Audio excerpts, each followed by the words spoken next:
Hello बच्चों, आज मैं केमिस्ट्री का बहुत ही इम्पॉर्टेंट चैप्टर स्टार्ट करने वाला हूँ। ये पीसीएस एग्ज़ाम में तो आता ही है तथा बिहार के अदर एग्ज़ाम में भी इसका बहुत ही डिमांड है। यानी केमिस्ट्री जब सिलेबस चैप्टर की बात करेंगे तो केमिस्ट्री में अम्ल, भस्म और क्षारीय वाला चैप्टर से एग्ज़ाम में आता ही आता है। तो हम लोग एग्ज़ाम के दृष्टिकोण से ही पढ़ेंगे। पीसीएस वालों के लिए भी ये बहुत ज़्यादा इम्पोर्टेंट है। आप घटना चक्र ले लीजिए, उसमें आप उल्टा के देखिए, बेसिक एंड बेसिस और सॉल्ट से काफ़ी क्वेश्चन आता है। ठीक है, तो हम एसिड, बेस और सॉल्ट के बारे में आज पढ़ेंगे। आज हम एसिड और बेस को देख लेते हैं, फिर होगा तो हम सॉल्ट को भी आज ही देख लेते हैं। तो सबसे पहले एसिड को हम लोग बोलते क्या है, हिंदी में अगर बात करें तो इसको हम लोग अम्ल बोलते हैं। एसिड को हम लोग अम्ल बोलते हैं तथा बेस को क्षारक या भस्म, दो कुछ भी कह सकते हैं, भस्म भी कह सकते हैं, भस्म या इसको हम लोग क्षारक भी कहते हैं। अब देखते हैं कि एसिड के बारे में सबसे पहले प्रॉपर्टीज पढ़ लेते हैं। क्या कैरेक्टर होता है उसका, कौन कौन सा ये अम्ल होता है, कौन कौन सा स्ट्रॉन्ग होता है, रिएक्शन करने से क्या बनता है, वो सभी हम लोग देखते हैं। एसिड का स्वाद कैसा होता है, यदि आप एसिड को आप खाते हैं या स्वाद में अगर आपको पता चलेगा, कोई भी चीज़ यदि आपको खट्टा लगे तो समझिए उसमें एसिड की मात्रा है। एग्जाम्पल के लिए दही ले लीजिए, दही खाइए वो भी खट्टा लगेगा, नींबू ले लीजिए वो भी खट्टा लगेगा, कच्चा आम ले लीजिए वो भी आपको खट्टा लगेगा। यानी अगर कोई भी एसिड होगा तो वो खाने में आपको कैसा लगेगा, स्वाद के तौर पे खट्टा लगेगा।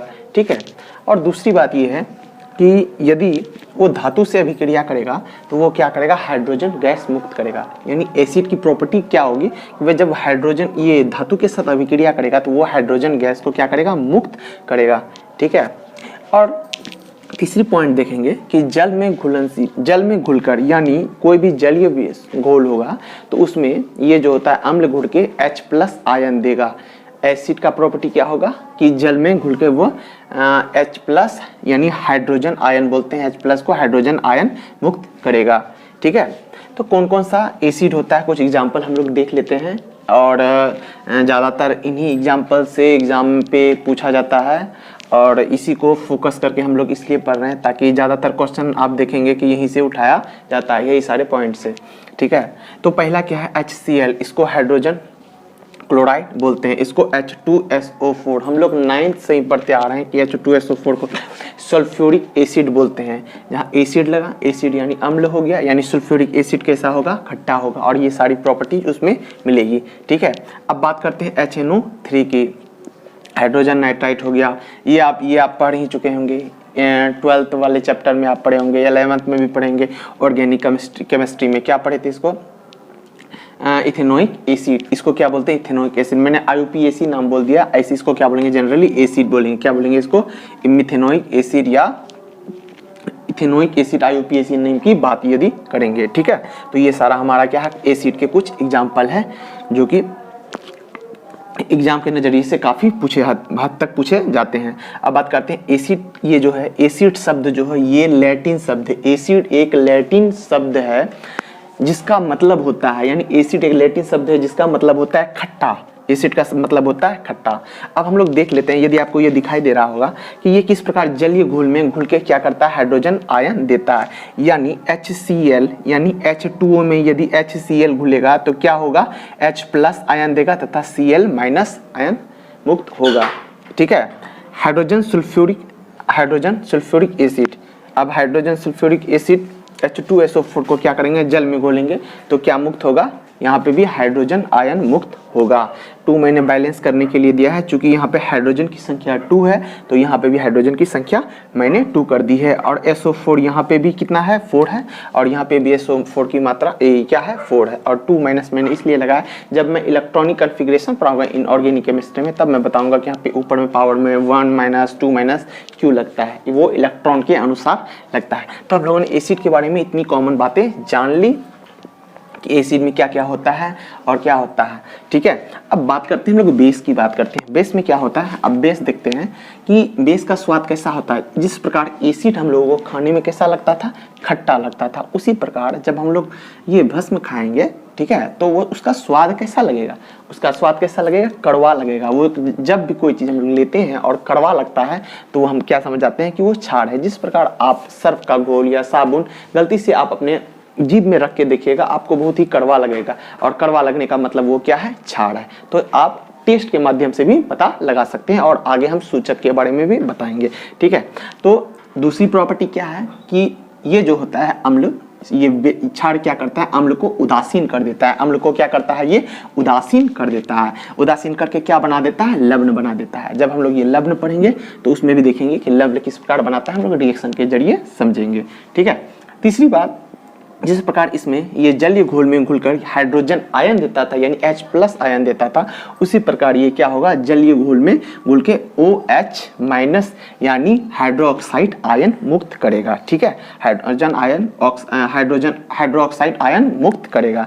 ठीक है, अब तीसरा पॉइंट क्या देखते हैं कि जल में घुलनशील भस्म को क्षार कहते हैं। यानी जल में कोई भी चीज अगर घुल जाए तो उसे हम लोग क्या कहते हैं, क्षार कहते हैं। यानी भस्म जल में घुल गया, मान लो एक ये बीकर लेते हैं, इसमें हम लोग पानी लेते हैं। ठीक है, यदि इसमें भस्म घुल गया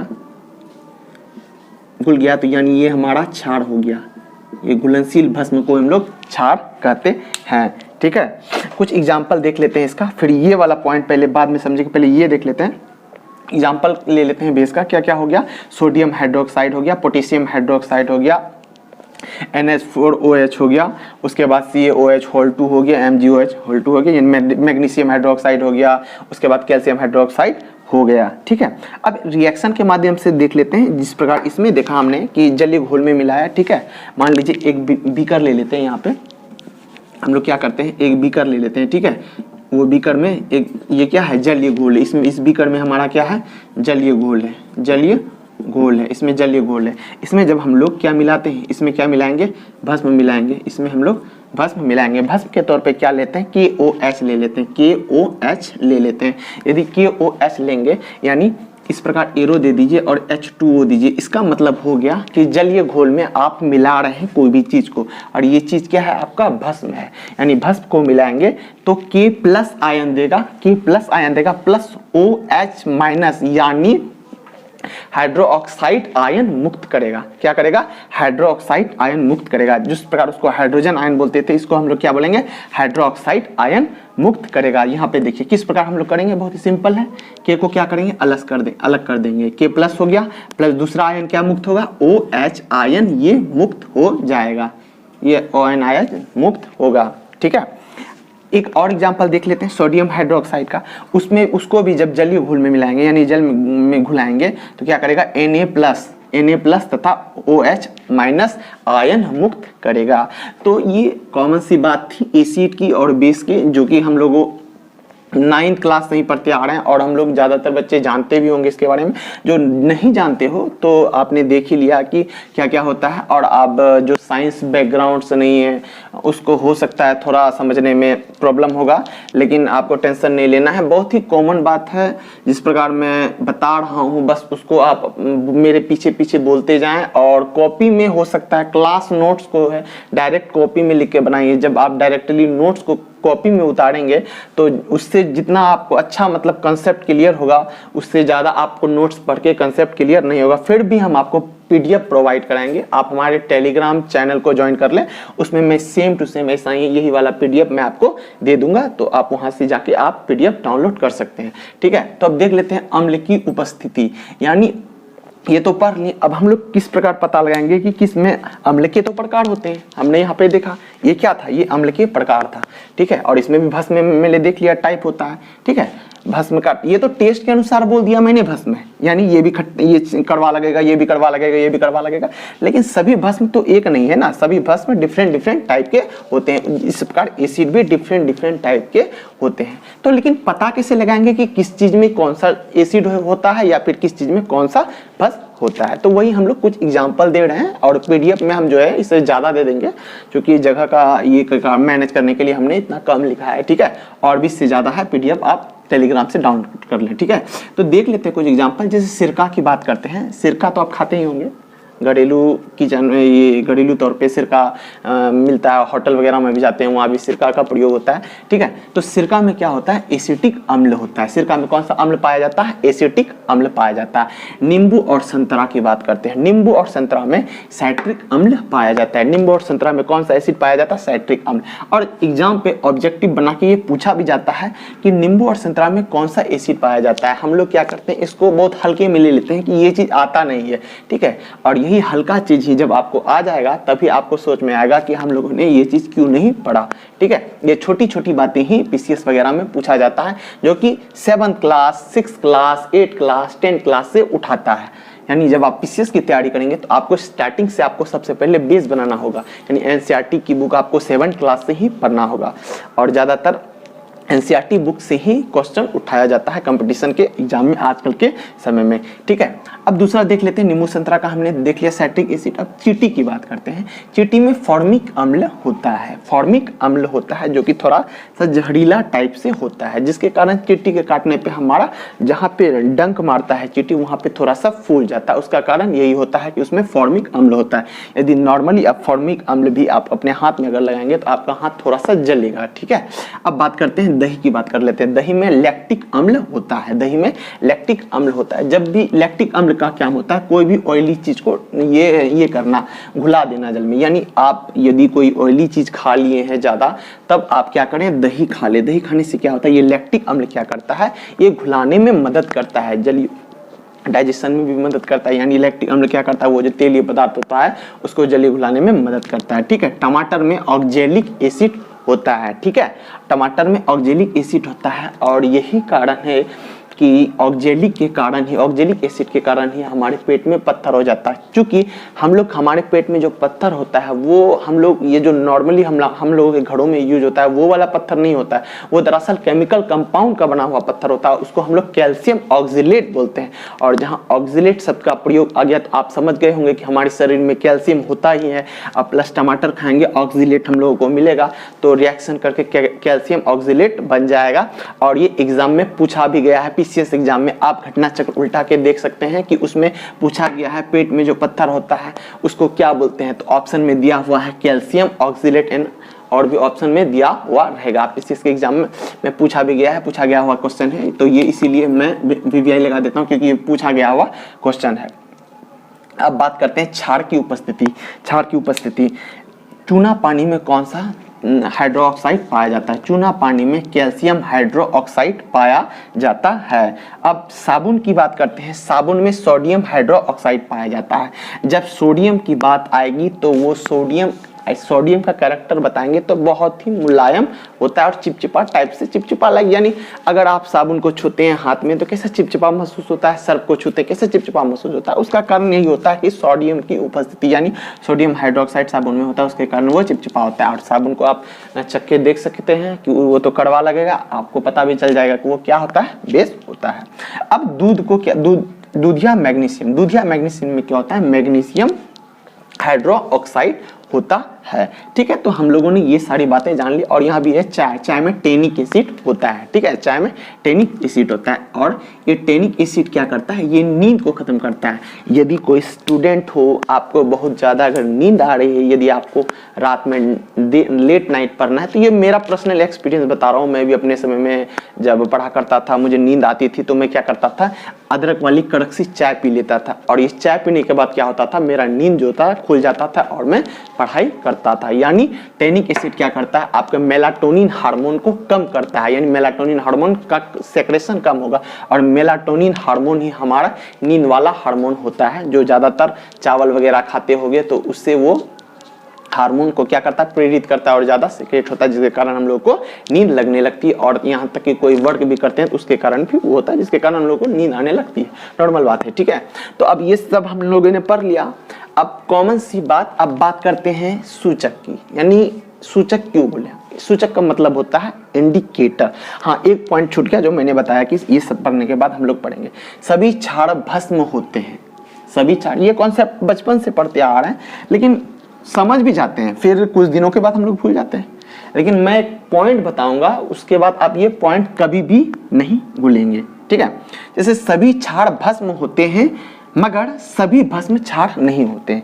एग्जाम्पल के तौर पे ले लूं, यानी कहने का मतलब यदि कोई इंसान है, यदि मान लीजिए कोई भी स्टूडेंट है, वो इंसान है, वो आईएएस बन गया, यानी कोई ऑफिसर बन गया या डॉक्टर बन गया, तो हम लोग इस प्रकार कहते हैं प्रत्येक डॉक्टर या प्रत्येक आईएएस इंसान होता है, लेकिन हर इंसान आईएएस या डॉक्टर नहीं हो सकता। जो बनेगा वही तो होगा।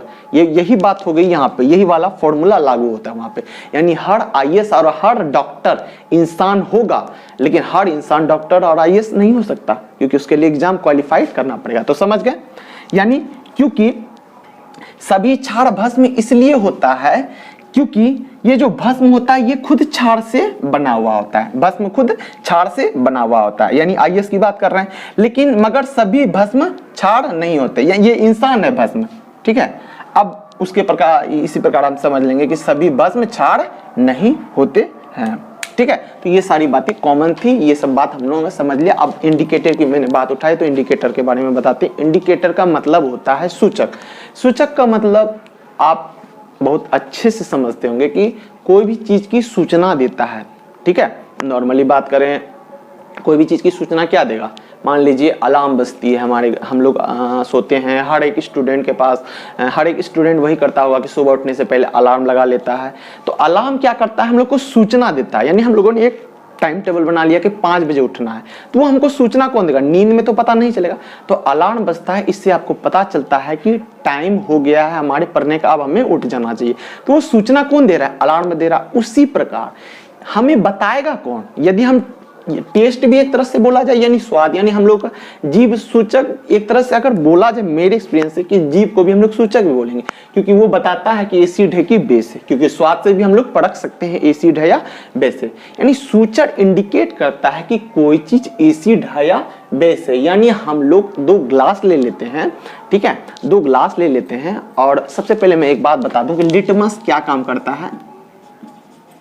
लिटमस एक सूचक है जो कि 2 कलर का, एक होता है रेड और एक होता है ब्लू, ठीक है। एक होता है रेड और एक होता है ब्लू। अब समझ लेते हैं, ठीक है। यदि 2 ग्लास आपको आपके सामने रख दिया जाए, दोनों ग्लास में मान लीजिए एक ग्लास में जल होगा और एक ग्लास में मान लीजिए एसिड का घोल होगा, ठीक है। तो आप बिना चखे आप कैसे पता लगा सकते हैं? आप कोई इंडिकेटर का प्रयोग करके पता लगा सकते हैं। इससे क्या होता है कि एसिड में कैरेक्टर क्या है कि ब्लू कलर का लिटमस, एसिड में क्या होता है? ब्लू कलर का लिटमस जो होता है रेड हो जाता है। यानी आपको बोल रहा है, ऑप्शन में क्या दे रहा है कि आप चख नहीं सकते हैं, लेकिन आप इंडिकेटर से तो पता लगा सकते हैं क्या? यानी वो सूचक, यानी लिटमस पेपर दोनों ग्लास में डालेंगे, वाटर में डालेंगे, नो चेंज। क्यों नहीं चेंज होगा? क्योंकि वो लिटमस तभी चेंज होगा, वो भी कैरेक्टर के अनुसार, यानी ये जो ब्लू लिटमस है तभी चेंज होगा यदि उसको एसिड वाले सॉल्यूशन में डालेंगे। यानी वाटर वाले ग्लास में हम लोग डालते हैं, मान लीजिए एग्जांपल के तौर पे हम लोग यहाँ 1-2 ग्लास ले लेते हैं, आपको 2 ग्लास दे दिया जाता है, और एक में क्या है? एसिड सॉल्यूशन, एक में एसिड सॉल्यूशन दे दिया जाता है, ठीक है, और एक में नॉर्मल वाटर दे दिया जाता है, एक में नॉर्मल वाटर दे दिया जाता है, और आपको चखना नहीं, आपको बताना है। तो इसमें क्या करेंगे? दोनों में आप ब्लू कलर का लिटमस, मैंने कलर ब्लू डाला है ना, ब्लू डाला है, ये दोनों कलर का ब्लू, यहाँ पे वाटर बना देता हूं मैं, ये ब्लू कलर का लिटमस डालेंगे। तो क्या होगा कि वाटर में नो चेंज, यानी वाटर में कोई भी परिवर्तन नहीं होगा, लिटमस का कलर में कोई भी परिवर्तन नहीं होगा। बट क्या होगा? जब इसमें एसिड वाले सॉल्यूशन में डालेंगे तो वो कलर रेड हो जाएगा, और वो यानी यही तो सूचना दे रहा हमें कि ये रेड हो गया, यानी रंग में परिवर्तन आया। तो ये रंग में परिवर्तन आया तो यानी ये एसिड का सॉल्यूशन है। क्योंकि हम लोग ने लिटमस के बारे में पढ़ा था कि कोई भी ब्लू कलर का लिटमस एसिड सॉल्यूशन में डालने पे उसका कलर रेड हो जाता है। तो आप समझ गए यहाँ पे। उसी प्रकार हम लोग क्या करेंगे? रेड कलर का लिटमस पेपर, यानी 2 ग्लास और लेंगे, यानी बेस को आपको पता लगाना है। बेस वाले में रेड कलर का, बेस में जो होता है रेड कलर, क्या होता है? रेड कलर का लिटमस, रेड कलर का लिटमस क्या हो जाता है? ब्लू हो जाता है। रेड कलर का लिटमस ब्लू हो जाता है, ब्लू हो जाता है। तो ये दोनों बात भी आप समझ गए। इंडिकेटर में से ही एक है, तो अब इसको हम मिटाते हैं और इंडिकेटर के बारे में लिखते हैं और समझते हैं, आपका टाइम बर्बाद ना हो इसलिए मैं डायरेक्टली आपको दिखा रहा हूं। ठीक है, तो अब सूचक के बारे में देखते हैं। सबसे पहले सूचक के बारे में जान लेते हैं कि सूचक जो होता है दो प्रकार के होते हैं, यानी एक आर्टिफिशियल होता है और एक नेचुरल होता है। आर्टिफिशियल का मतलब है जो मनुष्य द्वारा बनाया जाता है, जो मनुष्य द्वारा बनाया जाता है उसे हम लोग आर्टिफिशियल बोलते हैं, और जो प्राकृतिक होता है यानी प्रकृति द्वारा बना हुआ सूचक वो प्राकृतिक कहलाता है। आर्टिफिशियल को हिंदी में हम लोग कृत्रिम बोलते हैं और नेचुरल को हम लोग प्राकृतिक बोलते हैं। तो देख लेते हैं, दो नाम है जो कि एग्जाम के नजरिए से बहुत ज़्यादा पूछा जाता है। एक है फिनोल्फथलीन और दूसरा मिथाइल ऑरेंज। ये दो जो होता है कृत्रिम होता है यानी आर्टिफिशियल होता है। यानी आर्टिफिशियल का मतलब मैंने बताया कि मानवों द्वारा बनाया गया, और नेचुरल का मतलब होता है जो प्राकृतिक द्वारा। जैसे आप रेड लिटमस, ये नेचुरल यानी लीफ प्राप्त होता है, ये रेड लिटमस या छाल से, ठीक है। रेड लिटमस ये भी नेचुरल होता है, और ब्लू लिटमस ये भी नेचुरल होता है। और टर्मरिक का मतलब यदि सीबीएसई बोर्ड वाले हैं तो ठीक है, यदि हिंदी मीडियम वाले हैं तो मैं आपको समझा दूं, टर्मरिक का मतलब होता है हल्दी, ठीक है, हल्दी। और रेड कैबेज का मतलब होता है, कैबेज मतलब जानती होंगे, बंधा गोभी को हम लोग क्या बोलते हैं, कैबेज बोलते हैं, ठीक है। और रेड कलर का कैबेज आता है, यदि आप देखे होंगे तो अच्छी बात है, नहीं देखे होंगे तो गूगल कर लीजिएगा, आपको बता देगा कि कलर किस प्रकार का होता है, ठीक है। अब हम लोग देख लेते हैं उसका ओरिजिनल कलर क्या होता है और उसका एसिड सॉल्यूशन में डालने पे कलर कैसा हो जाएगा और बेसिक सॉल्यूशन में डालने पर कलर कैसा हो जाएगा, ठीक है। तो वो हम लोग देख लेते हैं। तो सबसे पहले हम लोग कृत्रिम की ही बात कर लेते हैं। ये जो फिनोल्फथलीन होता है उसका कलर कैसा होता है ओरिजिनल में। ओरिजिनल की बात करें तो ये कलरलेस होता है। ये कैसा होता है, कलरलेस होता है, कोई कलर नहीं उसका होता है, ठीक है, ये कलरलेस होता है।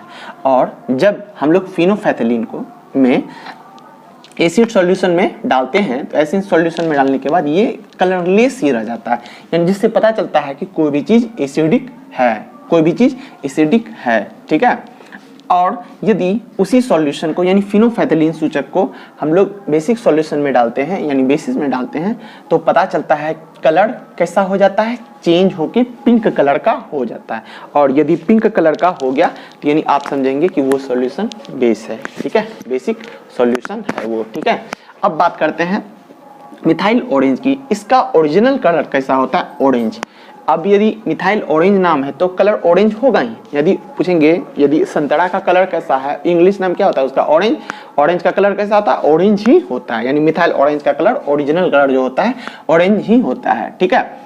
अब बात करते हैं कि यदि एसिडिक सॉल्यूशन यानी एसिड में डालेंगे तो कैसे पता लगाएगा, यानी कलर कैसा हो जाएगा, इसका रेड हो जाएगा। रेड होने का मतलब ये पता चल जाएगा कोई भी चीज यानी मिथाइल ऑरेंज से यदि रेड हो जाए तो यानी समझ लेंगे कि वो सॉल्यूशन एसिडिक है, यानी एसिड है, वो एसिड सॉल्यूशन है, ठीक है।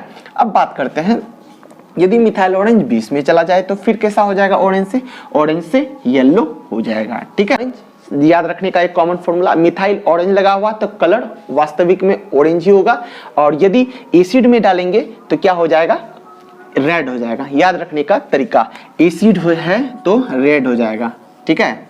AR रहमान सिंगर का नाम सुने होंगे, AR रहमान, ठीक है। यानी एसिड में डालेंगे तो रेड हो जाएगा AR रहमान, और बेसिक में डालेंगे तो येलो हो जाएगा बाय बाय, ठीक है। हेलो हाय बाय बाय करते हैं ना, वही बाय बाय, यानी मिथाइल ऑरेंज से क्या हो जाएगा, ऐसा फॉर्मूला बना के आप याद रखने का एक कॉमन, खुद से भी आप ट्रिक बना सकते हैं। जरूरी नहीं कि आप दूसरे का ही ट्रिक को फॉलो करें, आप खुद का ट्रिक बनाइए, वो सबसे ज्यादा आपके लिए बेहतर होगा, ठीक है। अब नेचुरल की बात करते हैं। कुछ एग्जांपल मैंने लिया है, उससे भी ज्यादा है, मैंने PDF सेक्शन में है मेरा जो टेलीग्राम चैनल है, मैं आपको PDF में इससे ज्यादा भी दे दूंगा। मैं सिर्फ कॉमनली जो चीज ज्यादा एग्जाम के बेसिस पे पूछा जाता है मैं वो चीज आपको बता रहा हूँ, ठीक है। जैसे रेड लिटमस का बात करेंगे तो हम लोग 7th क्लास से ही पढ़ते हैं कि रेड लिटमस क्या होता है, कलर क्या होगा, रेड लिटमस है तो यानी रेड ही कलर होगा उसका, ठीक है। और यदि एसिड में डालते हैं तो चेंज नहीं होगा। मैंने अभी जस्ट पहले बताया कि यदि रेड लिटमस को एसिड में डालते हैं तो चेंज नहीं होगा, बल्कि किस में चेंज हो जाएगा, ये बेस में डालेंगे तो रेड लिटमस ब्लू हो जाएगा, ठीक है। अब ब्लू लिटमस की बात करते हैं। उसका ब्लू लिटमस नाम है तो ओरिजिनल कलर भी ब्लू ही होगा, ठीक है। और एसिड वाले सॉल्यूशन में डालेंगे तो उसका कलर क्या हो जाएगा, रेड हो जाएगा, ठीक है। और यदि बेस में डालेंगे तो उसका कलर चेंज नहीं होगा। याद रखने का तरीका मैं आपको बता रहा हूं, बी से ब्लू, बी से बेस, बी से ब्लू, बी से बेस। यदि बी से ब्लू, यदि बी से बेस हो जाएगा, बी बराबर बी यानी नो चेंज, बी बराबर बी यानी नो चेंज। याद रखने का तरीका, यानी बी से बेस और बी से ब्लू, बी से बेस, बी से ब्लू और बी इक्वल बी क्या हो जाएगा, नो चेंज, यानी कोई परिवर्तन नहीं, बराबर है तो यानी कोई परिवर्तन नहीं। और उसके बाद यदि जानेंगे कि इसमें अगर नो चेंज है तो रेड, इसमें जाके क्या हो जाएगा, कलर ब्लू है तो रेड बन जाएगा, ठीक है। अब बात करते हैं इसकी हम लोग टर्मरिक की। टर्मरिक यानी हल्दी। इसके लिए हमको बताना बिल्कुल ही नहीं पड़ेगा कि हल्दी कौन से कलर का होता है। बच्चा जानता होगा कि हल्दी का रंग किस प्रकार का होता है, येलो, यानी हल्दी का रंग पीला होता है, ठीक है। ये ओरिजिनल रंग का बात कर रहे हैं तो येलो रंग पीला होता है। यदि उसको एसिड सॉल्यूशन में डालेंगे, यदि उसको एसिड सॉल्यूशन में डालेंगे तो हल्दी का रंग कैसा हो जाएगा, एसिड में नो चेंज, एसिड में क्या होगा, नो चेंज, यानी एसिड में डालने के बाद क्या हो जाएगा, चेंज नहीं होगा। और बेसिक सॉल्यूशन में डालने के बाद रेडिश ब्राउन हो जाएगा, रेडिश ब्राउन हो जाएगा। रेडिश का मतलब होता है लाल भाई, और यदि ब्राउन लग जाए तो लाल भूरा, यानी लाल भूरा रंग का होगा। पूरा लाल हम लोग नहीं बोलेंगे, सिर्फ रेडिश रहेगा तब हम लोग बोलेंगे, ठीक है। रेडिश ब्राउन कलर हो जाएगा। अब बात करते हैं रेड कैबेज की, बात करते हैं। रेड कैबेज का कलर कैसा आता है, मैं कैबेज के बारे में दोबारा नहीं बताऊंगा, यानी कॉमन सी बात है भाई। कैबेज का मतलब होता है बंद गोभी खाते हैं, बंद गोभी, पत्ता वाला गोभी, पत्ते गोभी को हम लोग रेड कैबेज बोलते हैं, ठीक है। और रेड कैबेज का मतलब होता है यदि कलर रेड हो जाए, यानी आप गूगल करके देख सकते हैं, माने रेड कलर का जो बंद गोभी होगा यानी पत्ता गोभी होगा उसको हम लोग रेड कैबेज बोलेंगे। और यदि रेड है तो उसका रंग कैसा होता है, रेड बोलेंगे तो पूरा रेड नहीं होता है, रेड बोलने का मतलब उसका कलर पर्पल जैसा होता है। आप सर्च करके गूगल करके आप देख सकते हैं कि ये पर्पल कलर का होता है, ठीक है। रेड टाइप का ही दिखता है, हम लोग पूरा रेड नहीं बोल सकते क्योंकि वो पर्पल कलर का होता है, ठीक है। और यदि एसिड में उसको डालते हैं, क्या करते हैं, एसिड में डालते हैं तो उसका कलर क्या हो जाता है, रेडिश कलर हो जाता है। यानी पर्पल था, अब देखो क्या था, पर्पल कलर था, ठीक है। और एसिड सॉल्यूशन में डाला तो रेडिश, रेडिश का मतलब मैं फिर से बता दे रहा हूं एक बार हिंदी में, रेडिश का मतलब लाल ही होता है, रेडिश का मतलब लाल होता है, ठीक है। रेडिश का मतलब लाल होता है, ठीक। तो रेडिश हो जाएगा कलर। और यदि बेस सॉल्यूशन में डालेंगे तो ग्रीनिश ब्राउन हो जाएगा, ठीक है। और यदि आपको कलर जानना है कि ग्रीनिश येलो हो जाएगा, यानी रेड कैबेज को हम लोग बेसिक सॉल्यूशन में डालेंगे तो ग्रीनिश ब्राउन येलो हो जाएगा, ठीक है। यदि आपको ये कलर समझ में ना आए तो एक बार गूगल करके देख लीजिए, क्योंकि यदि आप किसी भी चित्र का डायग्राम यदि देखते हैं तो उससे क्या, चूंकि मेरे पास तो डिजिटल बोर्ड नहीं है, अगर रहता तो मैं आपको डायरेक्टली डायग्राम दिखा देता, आपको और भी अच्छे से आप गूगल करके एक बार देख लीजिए कि रेड कैबेज का कलर किस प्रकार का होता है और ग्रीनिश ब्राउन कलर किस रंग का दिखता है। यदि सबको आपको रंग को दिमाग में सेट करके याद रखेंगे तो आप कभी नहीं भूलेंगे, ये मेरा दावा है आपसे। कोई भी चीज यदि डायग्राम के माध्यम से आप समझते हैं, मैं बायोलॉजी के आपको क्यों डायग्राम के माध्यम से समझाता हूं, ताकि आपको कोई प्रॉब्लम ना हो। तो हम लोगों ने यहां तक देख लिया एसिड बेस के बारे में, हम लोगों ने जो चीज हो सका कॉमन था मैंने वो सारी चीज देख लिया, और सूचक के बारे में भी हम लोग अच्छे से समझ लिए। और अब आ जाते हैं हम लोग पीएच स्केल की तरफ, आ दे रहा हूं।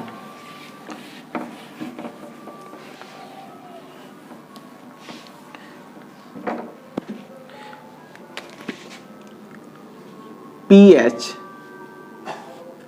ये क्या होता है, पीएच का मतलब होता है एक स्केल। पीएच एक स्केल है जो कि हम लोगों को ये बताता है कि कोई भी एसिड या कोई भी सॉल्यूशन कितना प्रबल है, कितना प्रबल है। प्रबल का मतलब होता है स्ट्रॉन्ग, यानी वो स्केल बताता है।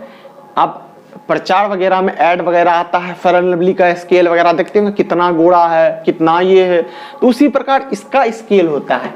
एसिड और बेस का पता लगाने में ये एक स्केल होता है जो बताता है कि कौन कितना प्रबल है। प्रबल का मतलब होता है शक्तिशाली, कौन सबसे ज्यादा स्ट्रॉन्ग एसिड है, कौन सबसे ज्यादा स्ट्रॉन्ग बेस है, ये बताता है वो स्केल। और उस स्केल का नाम है पीएच स्केल, उस स्केल का नाम है पीएच स्केल।